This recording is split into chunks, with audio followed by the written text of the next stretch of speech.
Hello all, I am K. Kokilavini, social teacher of Dhanalakshmi Higher Secondary School.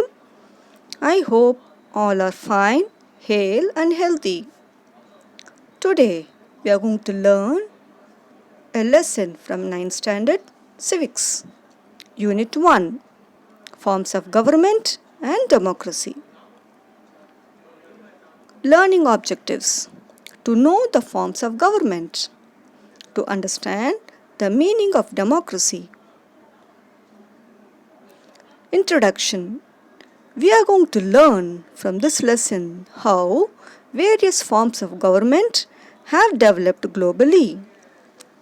Today, many countries of the world follow different types of government, but the modern world prefers democracy.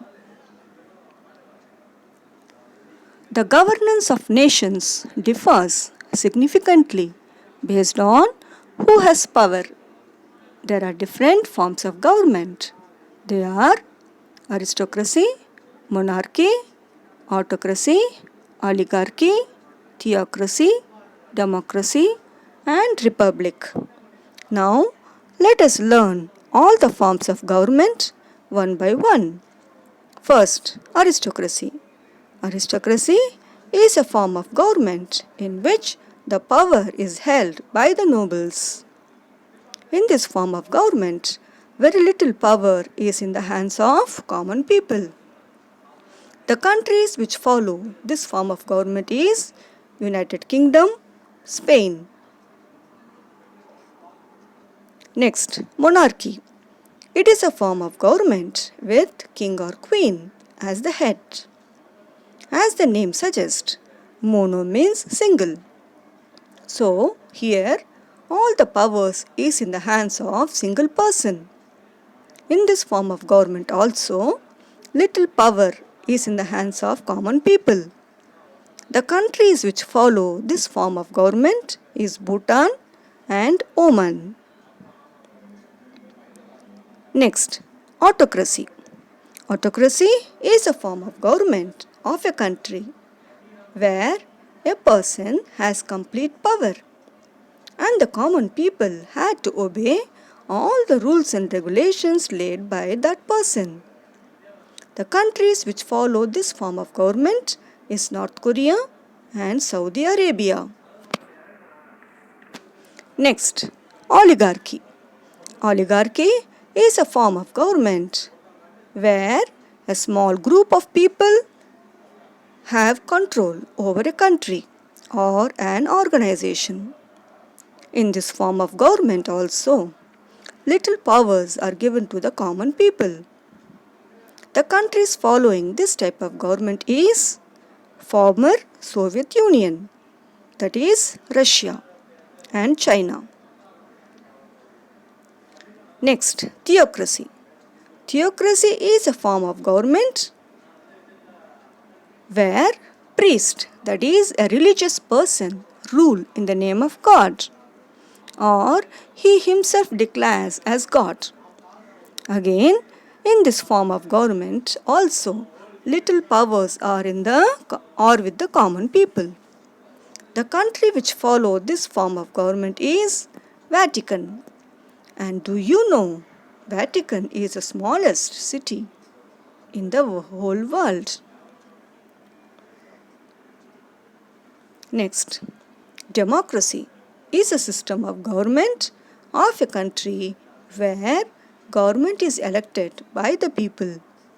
In this form of government, the people have all freedom to speak for themselves and against the government if need arises. The countries which follow this type of government is India, USA, France. Last but not the least, the Republic. It is a form of government which has an elected government or an elected leader. A republic allows greater freedom to people and the people are able to live a better life. The countries following this form of government is India, Australia. Next, what is democracy? The term democracy is derived from two Greek words. Demos means people and kratia means power. Thus, literally, democracy means power of people. Definition of democracy. According to Mahatma Gandhi, true democracy cannot be worked by 20 men sitting at the center. It has to be worked from below by the people of every village. Another definition of democracy is given by Abraham Lincoln, one of the presidents of USA. He defines democracy as a government of the people, by the people, and for the people.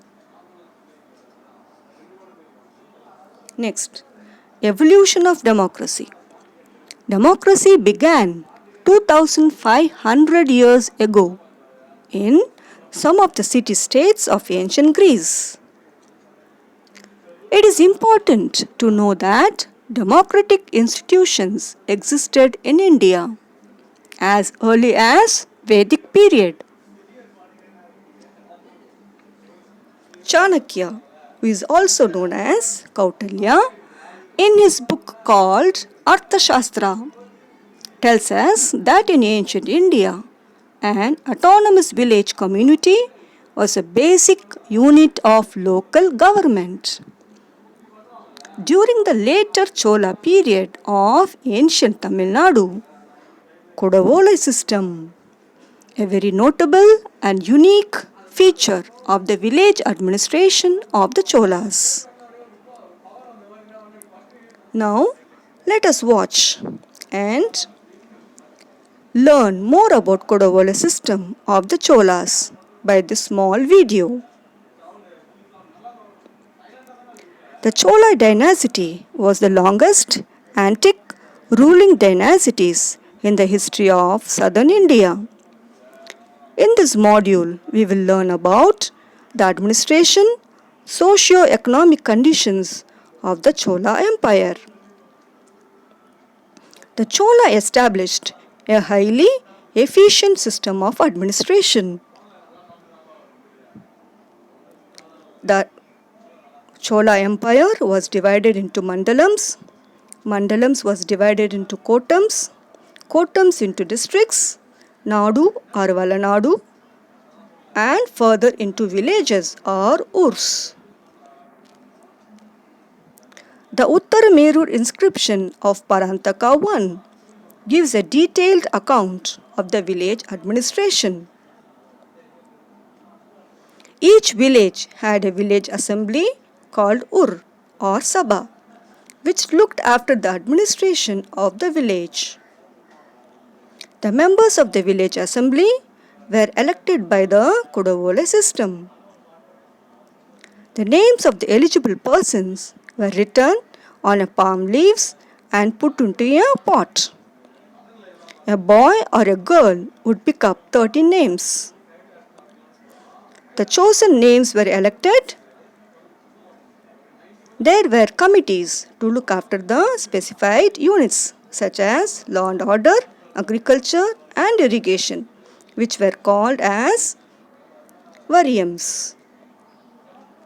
There were Varyams such as Samvatsara Varyam, Eri Varyam, Tota Varyam, Panchavaryam, Ponvaryam and Puravuvari Varyam to look after the administration of the village.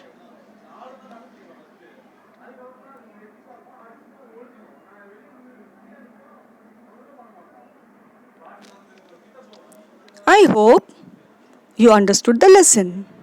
Now answer the questions connected to the lesson.